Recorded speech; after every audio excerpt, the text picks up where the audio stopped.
तो लगन तो चढ़ गइल बा, खूब पूरी खिंचात होई। का रे ते काहे गोबर लेखा गिल बाड़े? ते सर हम गोबर लेखा गिलो को तनी। तो तनी खुश लौकता रे। अच्छा ये कहो। हाउ हे बताओ ना ते काहे खुश बाड़े? जाना तरी का आज 2.5 महीना के बाद अपना जनुआ से भेंट करे जातनी। 2.5 महीना? इतना दिन कहाँ रहले हरे? जाना तरी का हमरा जनुआ के नु हो मौसी के फुआ के लड़की के शादी बा, आ ओही में उ जाइया कहले बिया नु हो हमरा के लहंगा लखनऊआ किन के दियो। हो तब ओही खातिर लहंगा लखनऊआ खातिर कमाए गइल रहनी। कमाई करली हो? हो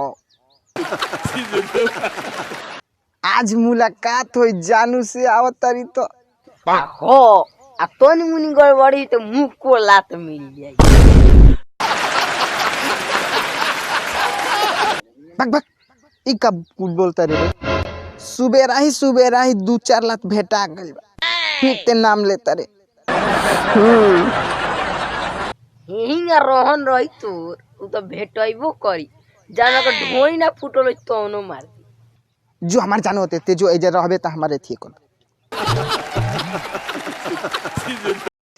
इतना देर हो गया अभी ले हमार जानू अइली न, का जाने कहाँ रह गई।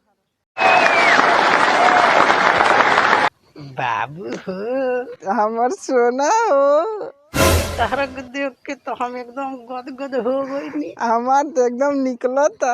ओह नो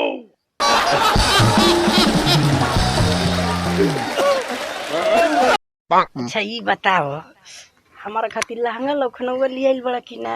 अरे हम वही खातिर कमाए गए रहनी, तू कहली आइल बड़ा कि ना, तू कहली आइल बड़ी। अरे हम तारा खातिर एगो गिफ्ट लेके आइल बानी। सही में? हो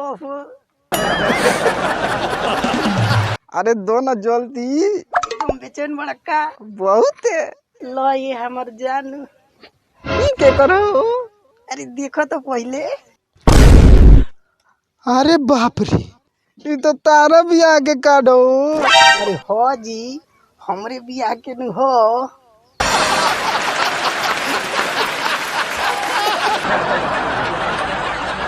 ते तो कहत रहले हम पुआ के मौसी के लड़की के शादी, तो तोर कहां से बना मार?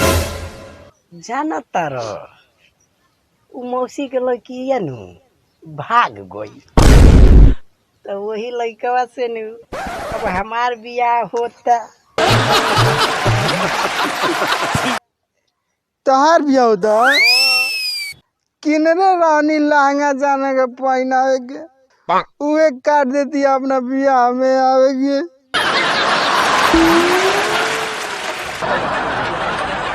ऐसे मत कह तू, जान ल कि हम धोखा नहीं देले, उ हौ नी धोखा दे देलो, अब भाग गइल तो हम पकड़ा गइल बानी। ओकरे जगह पर हमार बियाह होता। अच्छा ई बताव तार बियाह कहिया बा? अब जानू कि बियाह तो मई में करे के विचार रहल हो, लेकिन वही डेटवा पर अप्रैल में हमार बियाह बा। तू छेद क के हमरा दिल में शादी करत तारू अप्रैल में। ऐसे मत कहो। ई बतावा ये जानू हमारा बियाह में अइबा कि ना हो? तू कहत तारू तो तारा बियाह में अइबो कर, अच्छा पूड़ियो खाए अच्छा आ गरी अइबो कर। हम जानत रहनी हो कि तू माना ना करबो, हमारा बियाह में जरूर अइबो। हम अपना जान के बियाह में ना जान तो दूसरा केहू के जान के बियाह जरूर आए। अइबो नु? हाँ तो ठीक बा, हम चलो तनी औरियो कार्ड बाटे के बा, चलिए हो। ठीक बा, जा जा अब एक बार हग कली। अरे जानू हो जानू। जा।